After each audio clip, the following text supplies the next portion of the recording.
ভিডিওটা কিন্তু খুব সুন্দর মজাদার হতে চলেছে। আজকের ভিডিওটা যারা না দেখবে তারা কিন্তু মিস করবে। এত সুন্দর একটা ব্লগ ভিডিও নিয়ে চলে এসেছি, প্রত্যেকেরই ভালো লাগবে, সবাই মন দিয়ে দেখো। হ্যালো মাই লাভলি ভিউয়ার্স, তোমরা সকলে কেমন আছো? আশা করছি সকলে ভালো এবং সুস্থ আছো। তোমাদের আশীর্বাদে আমিও ভালো আছি। তো সকাল থেকে ভিডিওটা স্টার্ট করেছি। দেখো, একটা ঘরে যারা সব কাজকর্ম করে তাদের যে একটা অসুবিধা হয়, সেটাই আজকে তোমাদের সঙ্গে কিছু কথা আমি শেয়ার করব। তো দেখো, সকালে উঠে সব বাসি কাজকর্ম ভিজেই সেরেছি, যেহেতু রাত্রে প্রচুর বন্যা হয়েছে। রাত্রে যখন জানালা খুলে দেখেছি, মানে এত জল হয়েছে চারিদিকে, শুধু সাগরের মতো জল ছিল। আর সকালে কিন্তু জলটা একদমই কমে গেছে। তো একটা ঘরে কাজ করা অসুবিধা কেন বললাম, তোমরা দেখতেই পারলে সিঁড়িতে আমি বাসন কোসন ধুয়ে এনে রেখেছি, জলের বাল্টিগুলো ধুয়ে এনে রেখেছি, প্লাস কাপড় চোপড়গুলোও ধুয়ে এনে সিঁড়িতে এক সাইডে রেখেছি। এটাই হচ্ছে একটা অসুবিধা, মানে একটা ঘরে কাজ করা। তো বাসি কাজকর্ম সেরে স্নান করে পুজো দিয়ে রান্নার কাজে লেগে পড়েছি। বর্মশাই লোকাল গুঁড়া চেল্লি মাছ এনেছিল, সেগুলোকে কাটতে অনেকটা সময় লেগেছে। সেগুলো কেটে রান্নাবান্না বসিয়ে দিয়েছি। আর কি সবজি এনেছি সেটা তোমাদের সঙ্গে শেয়ার করলাম। আর দেখো কি রান্না করছিলাম বলো তো। মাছগুলো করছিলাম ঝিঙে আলু দিয়ে চচ্চড়ি, তারপরে হচ্ছে আবো কচু না সুজি কচু বলে, সেটাই মাছ দিয়ে ঝোল করেছি।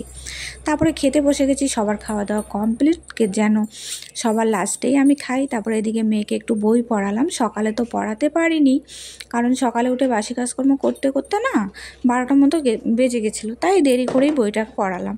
ওকে তো পড়াতে হবে যেহেতু ছোট। তারপরে দেখো, দুপুরে আর কোনো ভিডিও আসেনি, একদম বিকেলের দিকে স্টার্ট করেছি। বিকেলে দেখো, খুব সুন্দর একটা ফুল গুজে সুন্দর করে একদম সিঁদুর পরে দেখো, একটু রাস্তার চারিপাশটা সবুজ গাছপালা, এই ছবি তোমাদের সঙ্গে দেখাচ্ছি। হয়তো তোমাদের আশা করি ভিডিওটা আজকের খুব ভালো লেগেছে। অনেকটা পরিশ্রম করে এই ব্লগ ভিডিওটা কিন্তু আমি তৈরি করেছি, শুধুমাত্র তোমাদেরকে এত সুন্দর একটা ভিডিও উপহার দিব বলে। তারপরে চলে এসেছি রাতের রান্না। মেয়ের বায়না চিকেন খাবো, যেহেতু কোনো সবজি তারপরে মাছ এসব খেতে পারে না, তাই মাটনটাও ভালো পায় না, ও চিকেনটা খুব ভালোবাসে। আর চিকেন তো আমার বড়মশাই খায় না, আর আমি তো কোনো মাংসই খাই না, তোমাদেরকে অনেক আগেই আমি বলে দিয়েছি। তো ওই যে দেখো, চিকেনটা খুব সুন্দর করে রান্না করছি। আবার এদিকে চিকেন খাবে, বড়মশাইয়ের বায়না রাতে খিচুড়ি খাবে। বৃষ্টি হচ্ছে, মানে কি আর বলবো, একটু রেস্টও পাই না জানো সকাল থেকে উঠে। দুপুরে কত কিছু আইটেমের রান্না করা, রাত্রে আইটেমের রান্না করা, সকালে ভালো একটা টিফিন তৈরি করে দেওয়া, এসব করতে করতে না নিজেকে সময় দেওয়ার কথা ভুলেই গেছি জানো, সংসার সামলাতে। তো কি আর বলি, তোমাদেরও কি আমার মতো একই পরিস্থিতি নাকি? সবাই অবশ্যই জানাবা, ঠিক আছে? তার মধ্যে আজকে জানো, মানে বাড়ির কাজকর্ম করছিলাম, উঠান ঝাড় দিচ্ছিলাম, একটা আমাকে যোগ ধরেছে, এত ব্যথা লাগছিল কি আর বলবো। যোগটা একদম রক্ত খেয়ে। সব রান্নাই কমপ্লিট। আর চিকেনের কালারটা দেখে কার খেতে ইচ্ছে করছে অবশ্যই কিন্তু কমেন্ট বক্সে জানাবে।